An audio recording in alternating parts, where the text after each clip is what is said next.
നമസ്കാരം, ജന്മഭൂമിയിലേക്ക് സ്വാഗതം.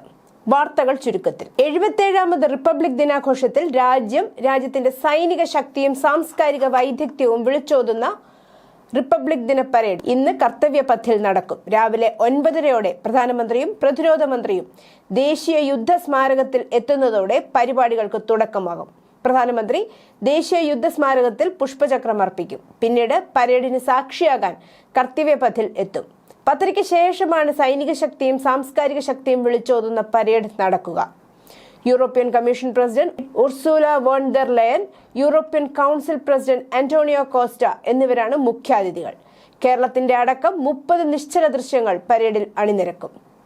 തിരുവനന്തപുരം സെൻട്രൽ സ്റ്റേഡിയത്തിൽ നടക്കുന്ന റിപ്പബ്ലിക് ദിന പരേഡിൽ ഗവർണർ രാജേന്ദ്ര അർലേക്കർ അഭിവാദ്യം സ്വീകരിക്കും. രാവിലെ 9 മണിക്കാണ് പരേഡ് ആരംഭിക്കുക. വിവിധ സേനാ വിഭാഗങ്ങൾ, NCC സ്റ്റുഡന്റ് പോലീസ് കേഡറ്റുകൾ തുടങ്ങിയവർ പരേഡിൽ അണിനിരക്കും.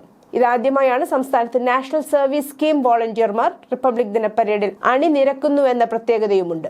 വിവിധ സർവകലാശാലകളിൽ നിന്നുള്ള 40 വിദ്യാർത്ഥികളാണ് NSSനായി പരേഡിൽ പങ്കെടുക്കുക. സമുന്നത കമ്മ്യൂണിസ്റ്റ് നേതാവും മുൻ മുഖ്യമന്ത്രിയുമായ VS അച്യുതാനന്ദന് മരണാനന്തര ബഹുമതിയായി പത്മവിഭൂഷൺ മുൻ സുപ്രീം കോടതി ജഡ്ജി ജസ്റ്റിസ് KT തോമസും വിദ്യാഭ്യാസ വിദഗ്ധൻ P നാരായണനും ഇതേ പുരസ്കാരത്തിന് അർഹരായി. മെഗാതാരം മമ്മൂട്ടിക്കും SNDP യോഗം ജനറൽ സെക്രട്ടറി വെള്ളാപ്പള്ളി നടേശനും പത്മഭൂഷൺ. 5 പത്മഭൂഷണിൽ 3 മലയാളികൾക്ക്. ഇന്ത്യൻ റോക്കറ്റ് സാങ്കേതിക വിദ്യയുടെ അമരക്കാരിൽ പ്രമുഖനായ ബഹിരാകാശ ശാസ്ത്രജ്ഞൻ ഡോക്ടർ AE മുത്തുനായകം, നർത്തകി കലാമണ്ഡലം വിമല മേനോൻ, കായംകുളം മുതുകുളം കണ്ടല്ലൂരിൽ വീട്ടുവളപ്പിൽ വനം വളർത്തി പരിപാലിക്കുന്ന G ദേവകിയമ്മ എന്നിവർക്ക് കേരളത്തിൽ നിന്ന് പത്മശ്രീ തിളക്കം. മലയാളി വേരുകളുള്ള തമിഴ്നാട് നീലഗിരിയിലെ കുറുമ്പ ഗോത്ര ചിത്രകാരൻ R കൃഷ്ണന് മരണാനന്തര ബഹുമതിയായി പത്മശ്രീ. VS അച്യുതാനന്ദന് ലഭിച്ച പത്മവിഭൂഷൺ പുരസ്കാരത്തിൽ CPMന്റെ രാഷ്ട്രീയ നിലപാട് ഉറ്റുനോക്കി രാഷ്ട്രീയ കേരളം. കമ്മ്യൂണിസ്റ്റ് നേതാക്കളായ മുൻ മുഖ്യമന്ത്രി EMS നമ്പൂതിരിപ്പാടും ബംഗാൾ മുൻ മുഖ്യമന്ത്രി ബുദ്ധദേവ് ഭട്ടാചാര്യയും നിരസിച്ച പുരസ്കാരമാണ് VSന് അദ്ദേഹത്തിന്റെ മരണാനന്തര ബഹുമതിയായി ലഭിക്കുന്നത്. ആ ആദരവിനെ അദ്ദേഹത്തിന്റെ ബന്ധുക്കൾ സ്വാഗതം ചെയ്യുകയും സന്തോഷം പങ്കുവയ്ക്കുകയും ചെയ്തിട്ടുണ്ട്. CPMന്റെ ചില സാമൂഹ്യ മാധ്യമ അക്കൗണ്ടുകളിൽ സന്തോഷം രേഖപ്പെടുത്തിയിട്ടുണ്ട്. എന്നാൽ നേതാക്കൾ പ്രതികരിച്ചിട്ടില്ല. രാജ്യത്തെ ഏറ്റവും വലിയ 3ാമത്തെ പരമോന്നത സിവിലിയൻ ബഹുമതിയായ പത്മഭൂഷൺ ലഭിച്ചതിൽ മമ്മൂട്ടിയെ അഭിനന്ദിച്ച് സുഹൃത്തും സഹപ്രവർത്തനുമായ നടൻ മോഹൻലാൽ. സാമൂഹ്യ മാധ്യമങ്ങളിലൂടെയാണ് മോഹൻലാൽ അഭിനന്ദനം അറിയിച്ചത്. മമ്മൂട്ടിയെ ഇച്ചാക്ക എന്ന് വിളിച്ചുകൊണ്ടായിരുന്നു മോഹൻലാലിന്റെ പോസ്റ്റ്. മമ്മൂട്ടിയുടെ നേട്ടത്തിൽ താൻ ഏറെ സന്തോഷിക്കുന്നുവെന്നും അദ്ദേഹം കുറിച്ചു. 1 വയസ്സുകാരൻ ഇഹാനെ കൊലപ്പെടുത്തിയെന്ന കേസിൽ പിതാവ് ഷിജിലിനെതിരെ ഗാർഹിക പീഡന കുറ്റം കൂടി ചുമത്തിയേക്കും. 2024 ജനുവരി 8-നാണ് മാറനല്ലൂർ മുണ്ടുക്കോണം കുഴിവിള റോഡരികത്തെ വീട്ടിൽ കൃഷ്ണപ്രിയയെ ഷിജിൽ വിവാഹം കഴിക്കുന്നത്. ഷിജിലിന്റെ കുടുംബം കടക്കണിയിലായിരുന്നുവെങ്കിലും ഈ വിവരം മറച്ചുവെച്ചാണ് വിവാഹം നടത്തിയതെന്ന് കൃഷ്ണപ്രിയയുടെ ബന്ധുക്കൾ ആരോപിക്കുന്നു. ബാധ്യത അവസാനിപ്പിക്കാൻ കൃഷ്ണപ്രിയയുടെ പേരിലുള്ള 10 സെന്റ് ഭൂമി വിൽക്കാൻ ഷിജിൽ ശ്രമിച്ചിരുന്നു. മറ്റൊരു ഭൂമി വാങ്ങാനെന്നാണ് കൃഷ്ണപ്രിയയോട് പറഞ്ഞത്. ഇതിൽ സംശയം തോന്നിയ കൃഷ്ണപ്രിയ ഭൂമി വിൽക്കാൻ സമ്മതിച്ചില്ലെന്നും ഇതോടെ ഷിജിലും ബന്ധുക്കളും ഉപദ്രവം തുടങ്ങിയെന്നും കൃഷ്ണപ്രിയ പോലീസിൽ നൽകിയ മൊഴിയിൽ പറയുന്നു. ഗാർഹിക പീഡനത്തിൽ കൂടുതൽ പ്രതികൾ ഉൾപ്പെട്ടിട്ടുണ്ടോ എന്നും പോലീസ് അന്വേഷിക്കും.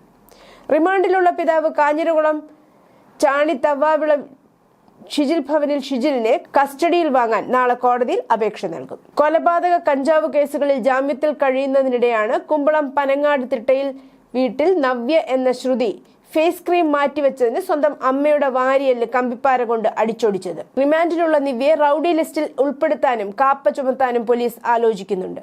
പരിക്കേറ്റ 70-കാരിയായ സരസുവിന് 6 മാസത്തെ വിശ്രമമാണ് ഡോക്ടർമാർ നിർദ്ദേശിച്ചിട്ടുള്ളത്. നിവ്യയുടെ 5 വയസ്സുള്ള മകനെ ശിശു സംരക്ഷണ കേന്ദ്രത്തിലാക്കി. അതിനിടെ ഫേസ് ക്രീം മാറ്റിവെച്ചത് മാത്രമല്ല, പണത്തിന്റെ പേരിലുള്ള തർക്കവും സ്വന്തം കാര്യത്തിൽ അമ്മ ഇടപെടുന്നത് ഇഷ്ടപ്പെടാതിരിക്കുന്നതുമാണ് അമ്മയെ മർദ്ദിക്കാനുള്ള കാരണമെന്നും വിവരമുണ്ട്. 2020 നെട്ടൂരിൽ ഫഹദ് ഹുസൈൻ എന്ന യുവാവ് കുത്തേറ്റ് ചോര വാർന്നു മരിച്ച സംഭവം, 3.5 കിലോ കഞ്ചാവ് പിടിക്കൽ, തട്ടിക്കൊണ്ടുപോകൽ തുടങ്ങിയ കേസുകളിൽ പ്രതിയായ നിവ്യയെ സ്ഥിരം കുറ്റവാളിയായാണ് പോലീസ് കണക്കാക്കുന്നത്. ദേശീയപാതയിൽ കൊട്ടാരക്കര നെടുവത്തൂരിൽ കൂട്ടിയിടിച്ച ബൈക്കുകളൊന്നിൽ തീപിടിച്ചുണ്ടായ അപകടത്തിൽ 2 പേർ മരിച്ചു. എഴുകോൽ അമ്പലത്തുകാല കാർത്തിക ഭവനിൽ അഭിഷേക് 24 വയസ്സ്, മൈലം സ്വദേശി സിദ്ധിവിനായക് എന്നിവരാണ് മരിച്ചത്. ഗുരുതരമായ പരിക്കേറ്റ 2 പേരെ കൊട്ടാരക്കര സ്വകാര്യ ആശുപത്രിയിൽ പ്രവേശിപ്പിച്ചു. നീലേശ്വരം അമ്മൂമ്മമുക്ക് സ്വദേശി ജീവൻ, സനൂപ് എന്നിവരാണ് ചികിത്സയിലുള്ളത്. ഞായറാഴ്ച രാത്രി 10:30 നെടുവത്തൂർ താമരശ്ശേരി ജംഗ്ഷന് സമീപത്തായിരുന്നു അപകടം. അമിത വേഗതയിൽ എതിരെയെത്തിയ ബൈക്കുകൾ കൂട്ടിയിടിച്ചതിൽ ഒരെണ്ണം കത്തുകയായിരുന്നുവെന്ന് നാട്ടുകാർ പറയുന്നു. കോൺഗ്രസിൽ അതൃപ്തനായി നിൽക്കുന്ന പ്രവർത്തക സമിതി അംഗം ശശി തരൂർ MP CPM-മായി അടുക്കുന്നുവെന്ന പ്രചാരണം ശക്തം. ശശി തരൂരിനെ ഒപ്പം നിർത്താൻ CPM ദുബായിൽ നിർണായക ചർച്ചകൾ എന്ന സൂചന പുറത്ത്. മുഖ്യമന്ത്രിയുമായി അടുപ്പമുള്ള വ്യവസായിയാണ് ചർച്ചയ്ക്ക് മുൻകൈയെടുക്കുന്നതെന്ന വിവരമാണ് പുറത്തുവരുന്നത്. മഹാപഞ്ചായത്തിലെ അവഗണനയിൽ ശശി തരൂർ അതൃപ്തിയിലാണ്. 27-ന് കോൺഗ്രസിന്റെ തെരഞ്ഞെടുപ്പ് സമിതി യോഗം തിരുവനന്തപുരത്ത് ചേരുന്നുണ്ട്. ആ യോഗത്തിൽ തരൂർ പങ്കെടുക്കില്ലെന്ന വിവരവും പുറത്തു വരുന്നുണ്ട്. തരൂരിനെ അനുനയിപ്പിക്കാനുള്ള ശ്രമം കോൺഗ്രസ് ആരംഭിച്ച സാഹചര്യത്തിലാണ് CPM-ൽ നിന്ന് ഇത്തരത്തിലൊരു നീക്കം നടക്കുന്നുവെന്നതിന്റെ സൂചന. കൽപ്പറ്റയിൽ 16 വയസ്സുകാരനെ ഒരു സംഘം വിദ്യാർത്ഥികൾ അതിക്രൂരമായി മർദ്ദിച്ചു മാപ്പ് പറയിക്കുന്ന ദൃശ്യങ്ങൾ പുറത്ത്. ഫോണിലൂടെ വിളിച്ചു വരുത്തിയ ശേഷമാണ് 16-കാരനെ മർദ്ദിച്ചതെന്നാണ് വിവരം. മുഖത്തും തലയിലും പുറത്തും വടികൊണ്ടും മറ്റും അതിക്രൂരമായി മർദ്ദിക്കുന്ന ദൃശ്യങ്ങളാണ് പുറത്തു വന്നത്. 16-കാരനെ കൊണ്ട് കാല് പിടിച്ചു മാപ്പ് പറയിക്കുന്ന ദൃശ്യങ്ങളും ഇതിലുണ്ട്. കഴിഞ്ഞ ബുധനാഴ്ച വൈകിട്ട് 3 മണിയോടെയാണ് മർദ്ദനം ഉണ്ടായതെന്നാണ് സൂചന. സംഭവത്തിൽ പരാതി ലഭിച്ചതിനെ തുടർന്ന് കൽപ്പറ്റ പോലീസ് FIR രജിസ്റ്റർ ചെയ്ത് അന്വേഷണം ആരംഭിച്ചു. രാജസ്ഥാനിലെ നഗൌർ ജില്ലയിലെ ഒരു കൃഷിയിടത്തിൽ നിന്ന് വൻ സ്ഫോടക വസ്തു ശേഖരം പിടികൂടി. റിപ്പബ്ലിക് ദിനാഘോഷങ്ങൾക്ക് മുന്നോടിയായാണ് സംഭവം. രഹസ്യ വിവരത്തിന്റെ അടിസ്ഥാനത്തിൽ പോലീസ് നടത്തിയ റെയ്ഡിലാണ് വൻതോതിൽ സ്ഫോടക വസ്തുക്കൾ പിടിച്ചെടുത്തത്. സംഭവവുമായി ബന്ധപ്പെട്ട് ഒരാളെ അറസ്റ്റ് ചെയ്തതായും പോലീസ് അറിയിച്ചു. ശനിയാഴ്ച രാത്രിയാണ് നഗൌർ ജില്ലയിലെ ഹർസൌർ ഗ്രാമത്തിൽ പോലീസ് റെയ്ഡ് നടത്തിയത്. പരിശോധനയിൽ ഗ്രാമത്തിലെ ഒരു കൃഷിയിടത്തിൽ 187 ചാക്കുകളിലായി സൂക്ഷിച്ചിരുന്ന 9550 കിലോഗ്രാം അമോണിയം നൈട്രേറ്റ് കണ്ടെടുത്തതായി പോലീസ് പറഞ്ഞു. ഇതിനു പുറമെ 9 കാർട്ടൺ ഡിറ്റനേറ്ററുകൾ, ഫ്യൂസ് വയറുകൾ തുടങ്ങിയവയും പിടിച്ചെടുത്തിട്ടുണ്ട്. സംഭവവുമായി ബന്ധപ്പെട്ട് സുലൈമാൻ ഖാൻ എന്നയാളെയാണ് അറസ്റ്റ് ചെയ്തതെന്നും ഇയാൾ 3 ക്രിമിനൽ കേസുകളിൽ പ്രതിയാണെന്നും ജില്ലാ പോലീസ് സൂപ്രണ്ട് മൃദുൽ കച്ചവ പറഞ്ഞു. ചൊവ്വാഴ്ചയോടെ അന്തിമരൂപം നൽകാവുന്ന നിർദ്ദിഷ്ട സ്വതന്ത്ര വ്യാപാര കരാർ FTA പ്രകാരം യൂറോപ്യൻ യൂണിയനിൽ നിന്നുള്ള കാറുകളുടെ ഇറക്കുമതി തീരുവ നിലവിലെ ഏറ്റവും ഉയർന്ന നിരക്കായ 110% നിന്ന് 40% ഇന്ത്യ കുത്തനെ കുറയ്ക്കാൻ സാധ്യതയുണ്ടെന്ന് ചർച്ചകളെക്കുറിച്ച് പരിചയമുള്ള വൃത്തങ്ങൾ വ്യക്തമാക്കുന്നു. 2025 ജൂലൈയിൽ മ്യാൻമാറിൽ നിന്നുള്ള ഇന്ത്യൻ സൈന്യം നടത്തിയ രഹസ്യ ഓപ്പറേഷന്റെ ആദ്യ ഔപചാരിക അംഗീകാരമായി ശൗര്യചക്ര പ്രശസ്തി പത്രം മാറി. ജൂലൈ 11-നും 13-നും ഇടയിൽ ഇൻഡോ മ്യാൻമാർ അതിർത്തിയിൽ നടന്ന ഒരു അതിർത്തി കടന്നുള്ള പ്രവർത്തനത്തെയാണ് ഇത് വിവരിക്കുന്നത്. അത്തരമൊരു ഓപ്പറേഷന്റെ അപൂർവ ഔദ്യോഗിക വെളിപ്പെടുത്തൽ കൂടിയാണിത്. 21 para special force lieutenant colonel Khadij Aditya ശ്രീകുമാറിന് ഒരു കോട്ടകെട്ടിയ തീവ്രവാദ ക്യാമ്പ് നശിപ്പിക്കാൻ ഇടയാക്കി കൃത്യതയുള്ള ആക്രമണം ആസൂത്രണം ചെയ്ത് വ്യക്തിപരമായി നയിച്ചതിന് ധീരതയ്ക്കുള്ള ബഹുമതി ലഭിച്ചു. നിയന്ത്രണ രേഖയിലൂടെ LOC സാംബ ജില്ലയിലെ പാകിസ്ഥാനിൽ നിന്ന് ഇന്ത്യൻ പ്രദേശത്തേക്ക് ഒരു നിഴൽ രൂപം കടന്നുവരുന്നത് കണ്ടെത്തിയതിനെ തുടർന്ന് ജാഗ്രത പാലിച്ച അതിർത്തി സുരക്ഷാ സേന ഒരു നുഴഞ്ഞുകയറ്റക്കാരനെ വെടിവെച്ചു കൊന്നു.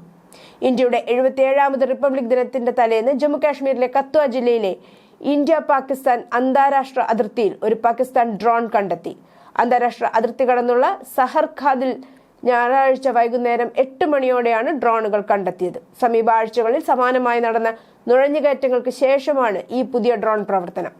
ഞായറാഴ്ച ഇന്ത്യൻ പ്രദേശത്ത് ഡ്രോൺ ഏതാനും മിനിറ്റുകൾ പറന്നു നടന്നതിന് ശേഷമാണ് സുരക്ഷാ ഏജൻസികൾ മുന്നറിയിപ്പ് നൽകിയതെന്ന് ഉദ്യോഗസ്ഥർ പറഞ്ഞു.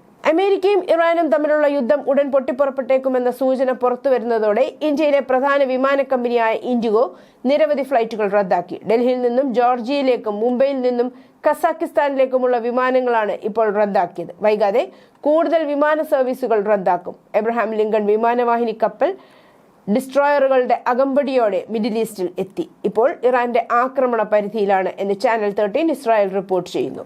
ഇറാനുമായുള്ള സംഘർഷങ്ങൾ വർദ്ധിച്ചു വരുന്ന സാഹചര്യത്തിൽ മിഡിൽ ഈസ്റ്റിൽ യുദ്ധ വ്യോമശക്തി വിന്യസിക്കാനും ചിതറിക്കാനും നിലനിർത്താനുമുള്ള കഴിവ് പ്രകടിപ്പിക്കുന്നതിനായി ഒരു മൾട്ടി ഡേ റെഡിനെസ് അഭ്യാസം ആരംഭിക്കാൻ പോവുകയാണെന്ന് US വ്യോമസേന ഞായറാഴ്ച അറിയിച്ചു. ചൈനയിലെ ഏറ്റവും മുതിർന്ന സൈനിക ഉദ്യോഗസ്ഥനായ ഷാങ് യുക്സിയ അന്വേഷണത്തിലാണെന്ന് ജനുവരി 24 ശനിയാഴ്ച പ്രതിരോധ മന്ത്രാലയം സ്ഥിരീകരിച്ചു. പ്രസിഡന്റ് ഷീ ജിൻപിങ്ങിന്റെ ഉന്നത സൈനിക നേതാക്കളെ നീക്കം ചെയ്യുന്നതിൽ ഇതുവരെയുള്ള ഏറ്റവും വലിയ നടപടിയാണിതെന്നും പറഞ്ഞു. അദ്ദേഹത്തെ സ്ഥാനത്തു നിന്ന് നീക്കം ചെയ്യുകയും ചെയ്തു. ബീജിംഗ് തങ്ങളുടെ സേനയെ ശക്തിപ്പെടുത്താനും ലോകമെമ്പാടും കൂടുതൽ ശക്തി വികസിപ്പിക്കുകയും ചെയ്യുന്ന സാഹചര്യത്തിൽ മുതിർന്ന സൈനിക ഉദ്യോഗസ്ഥർക്കെതിരെ ഇതുവരെ ഉണ്ടായിട്ടുള്ളതിൽ വെച്ച് ഏറ്റവും വലിയ നടപടിയാണിത്. US ആക്രമണ ഭീഷണി നിലനിൽക്കുന്ന സാഹചര്യത്തിൽ ഇറാന്റെ പരമോന്നത നേതാവ് ആയത്തുള്ള അലി ഖമേനി ടെഹ്റാനിലെ ഒരു സുരക്ഷിത ഭൂഗർഭ അഭയകേന്ദ്രത്തിലേക്ക് മാറിയതായി റിപ്പോർട്ട്. ഈ സൗകര്യം ശക്തിപ്പെടുത്തിയതും സാധ്യമായ ആക്രമണങ്ങളെ ചെറുക്കുന്നതിനുമായി രൂപകൽപ്പന ചെയ്ത പരസ്പര ബന്ധിതമായ തുരങ്കങ്ങൾ കൊണ്ട് ബന്ധിപ്പിച്ചതുമാണ്. ബംഗ്ലാദേശിലെ ബർഗുണയിൽ നടന്ന ഒരു തെരഞ്ഞെടുപ്പ് റാലിയിൽ നടത്തിയ പ്രസംഗം ജമാഅത്തെ ഇസ്ലാമി നേതാവിന്റെ പരാമർശം സോഷ്യൽ മീഡിയയിൽ വൈറലായതിനെ തുടർന്ന് വിവാദത്തിന് തിരികൊളുത്തി. മുസ്ലിങ്ങൾ മാത്രമേ രാജ്യത്ത് പാർലമെന്റ് അംഗമാകാവൂ എന്ന് ജമാഅത്ത് നേതാവ് അഫ്സൽ ഹുസൈൻ തന്റെ പ്രസംഗത്തിൽ പറഞ്ഞു. ബംഗ്ലാദേശ് ശരീഅത്ത് നിയമങ്ങൾക്കനുസൃതമായി നടത്തണമെന്നും അദ്ദേഹം കൂട്ടിച്ചേർത്തു. News desk Janmabhumi.